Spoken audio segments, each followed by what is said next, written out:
श्री ओम नमः सिद्धेभ्यः। जय श्री ओम नमः सिद्धेभ्यः।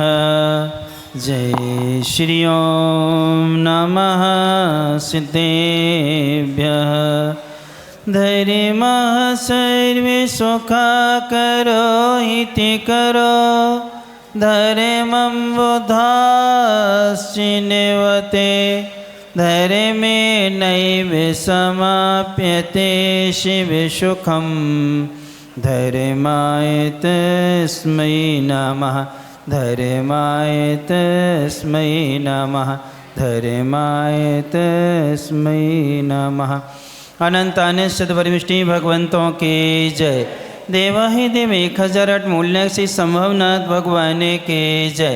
देवाहि देव 1008 से मुनि सुब्रतनाथ भगवान के जय। पर्वराज परविषण महापर्वे के जय। परमी पूज्य संत श्रोमणी आचार्य भगवान गुरुवर श्री विद्यासागर जी महाराज के जय। परम पूज्य नवाचार्य समय सागर जी महाराज के जय। परमे पूज्य मुनिवर 108 अजित सागर जी महाराज की जय। पूज्य मुनि श्री निराग सागर जी महाराज की जय। उत्तम शौच धर्म की जय। एलक श्री विवेकानंद सागर जी महाराज की। धर्मश्री बंधु, धार्मिक की 10 दिनी पाठशाला का चौथा दिन है। कसाईयों के अंत का दिन है। राजवार्तिक में अकलंक देव ने इसकी बहुत अच्छी परिभाषा दी है। लोभस्य प्रकाराणाम निर्वित्ति शौच्यम। लोभ के प्रकारों से निर्वित्त होना सो क्या है? शौच है। 4 प्रकार का लोभ होता है।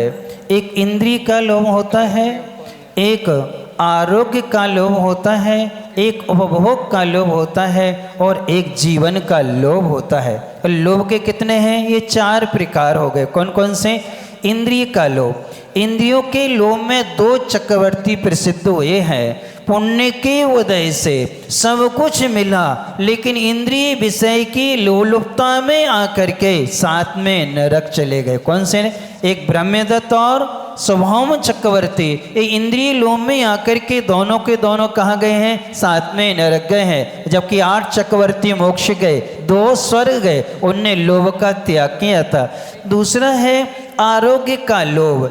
आरोग्य का लोभ ये होता है, इन केन प्रकार ने स्वस्थ होना चाहिए, कैसे भी हम स्वस्थ हों। तो इसमें राजा अरविंद प्रसिद्ध हुआ है कि उसके लिए रक्त के 1 बूंद गिरी थी, उससे ठंडक का एहसास हुआ। तो उसने कहा सारे प्राणियों को मार करके लाओ और रक्त की बावड़ी में मैं क्या करूँगा? स्नान करूँगा। इसलिए आरोग्य का लोभ जो है हमें दुर्गति की ओर ले जाता है और उस लोभ में आकर के राजा अरविंद साथ में नरक को गया है। फिर इसके बाद में तीसरा लोभ होता है उपभोग का लोभ। उपभोग का लोभ 2 प्राणियों को था, दोनों महापुरुष थे। सबसे पहले रावण के लिए उपभोग का लोभ था।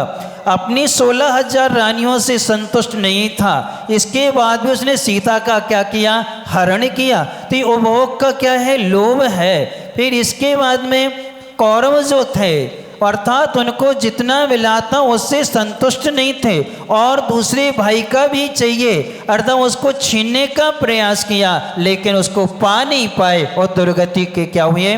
पात्र है। ये उपभोग का लोभ है और हमें दुर्गति की ओर क्या है? ले जाया करता है। तीसरा जो होता है जीवन का, चौथा जो है जीवन का लोभ है।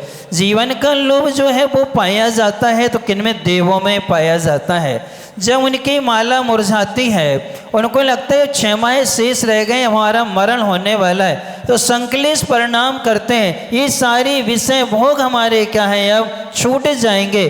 तो संकलेश परिणामों से मर करके एक इंद्रिय पर्याय में आते। किस में आते हैं? यानी जीवन का जिनका लोभ होता है तो वो ऐसे कैसे भी हमें विषय भोग से हम क्या हो, कभी दूर ना हो पाए, ये छूटे ना, ऐसी भावना जिनकी बनी रहती है वो भी क्या होते हैं, एक इंद्रिय पर्याय को प्राप्त होते हैं। इसी लोभ के चारों प्रकार का भी त्याग करना है। कर्मे सिद्धांत में भी 4 प्रकार के लोभ होते हैं। एक अनंतानुबंधी लोभ, एक अप्रत्यक्ष लोभ, प्रत्यक्ष लोभ, संजन लोभ। इनको हम अत्यंत संक्षिप्त में आपको बतला देते हैं, एक एक लाइन में आप समझेंगे। प्राप्त पर्याप्त ना लगे जीवन बन है। क्या? प्राप्त पर्याप्त न लगे जीवन बन है, जंगल के समान है और जंगल का कोई आर पार नहीं होता है। ये अनंतानुबंधी लोभ कहलाता है कि जितना मिला है वो हमें पर्याप्त ना हो। तो प्राप्त पर्याप्त न लगे जीवन बन के समान है, अनंतानुबंधी लोभ है। प्राप्त पर्याप्त लगने लगे। क्या? प्राप्त पर्याप्त लगने लगे जीवन और उपवन है। उपवन यानी वाटिका जो होती है, बगीचा जो होता है बहुत छोटा होता है, सीमित होता है। उस वाटिका में, उस वन में कोई भटकता नहीं है। ये कहलाता अप्रत्यक्षान लोभ। कौन सा? अप्रत्यक्षान लोभ में संतोष होता है, जितना मिला हम उसमें ही क्या है, संतोष रखता है वो। ये अप्रत्यक्षान लोभ है। तीसरा जो होता है उसमें ये है प्राप्ति का सदुपयोग करना। किसका? प्राप्ति का सदुपयोग करना प्रत्यक्षान लोभ कहलाता है। व्रती बन जाते हैं और व्रती बनने के बाद में पुण्योदय से जितना मिला है वो सारे परिग्रह को दान, पूजा, शील, उपवास आदि में क्या है, व्यय कर देते हैं। तो जो हमारा पुण्य के उदय से उसका सदुपयोग करना, ये कहलाता नंदन वन, जहाँ आनंद ही आनंद होता है। जब हम परिग्रह का सदुपयोग करते हैं व्रती बन करके, वहाँ आनंद में कोई कमी नहीं आती है, तो जीवन नंदन वन बनता है। चौथा है प्राप्ति का त्याग कर देना। सदुपयोग के बाद में क्या है, जितना मिला है उसका त्याग कर देना, जीवन तपोवन बन जाता है, वृंदावन बन जाता है। अर्थात संजनन लोभ होता है कि प्राप्त का त्याग करके तपोवन मुनि महाराज बन जाते हैं और अपने क्या करते हैं, संपूर्ण कर्मों की निर्जरा करके मोक्ष को भी क्या कर लेते हैं, प्राप्त कर लेते हैं। अब आप लोगों को इन 4 में हम किस में रखें? प्राप्त पर्याप्त न लगे, या प्राप्त पर्याप्त है, या प्राप्त का सदुपयोग, या प्राप्त का त्याग। तो हमारा कल्याण 2 में है। प्राप्त का सदुपयोग करेंगे तो हमारी सदगति होगी, और प्राप्त का यदि हम त्याग कर देंगे तो अपन क्या करेंगे, एक भवातारी बन करके मोक्ष को भी क्या कर सकते हैं, प्राप्त कर सकते हैं। इसलिए इस लोभ से आज तक किसी का भला नहीं हुआ है, जबकि लोभ के कारण ही क्या है, दुर्गति के क्या है, अपन पात्र बनते हैं। इसलिए इस लोभ में कारण होता है आसक्ति, कारण होती है। एक वस्तु की आसक्ति, एक व्यक्ति की आसक्ति।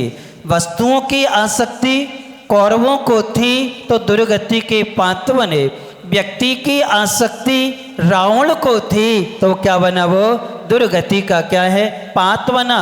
कंस आदि भी व्यक्ति की आसक्ति में क्या बने, ये कारण बन गए, दुर्गति के पात्र बने हैं। इसलिए हमें अपने जीवन में थोड़ा सा प्राप्ति जितना उसमें संतोष रखना चाहिए, क्योंकि नीति वाक्यामृत में एक वाक्य आया है, आवश्यकता से उत्पन्न असंतोष कभी दुख का कारण नहीं। किससे?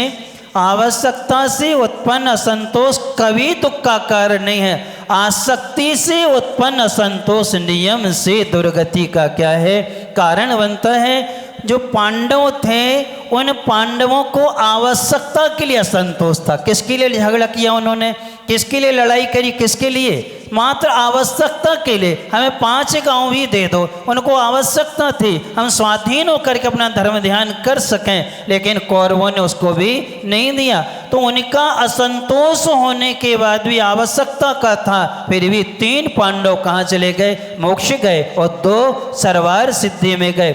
और कौरवों का जो असंतोष था वो आसक्ति से उत्पन्न था, तो आसक्ति से पा भी नहीं पाए और क्या बन गए, वो दुर्गति के पात्र ये हैं। इसलिए आवश्यकता की पूर्ति तो गरीबी की भी हो जाती है और आसक्ति की पूर्ति अमीर की भी नहीं हो पाती है।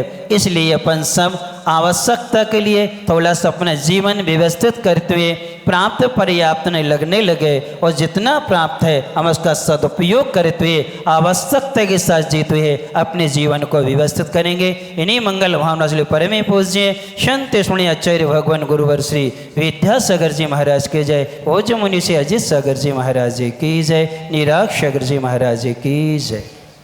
एलक श्री विवेकानंद सागर जी महाराज की। एलक श्री ने बहुत कम समय में बहुत बड़ी बातें बताई अपने लिए। अब मैं पूज्य मुनि श्री अजित सागर जी के चरणों में जाना चाहूँगा, उनकी मंगलवाणी सुनेंगे। दुनिया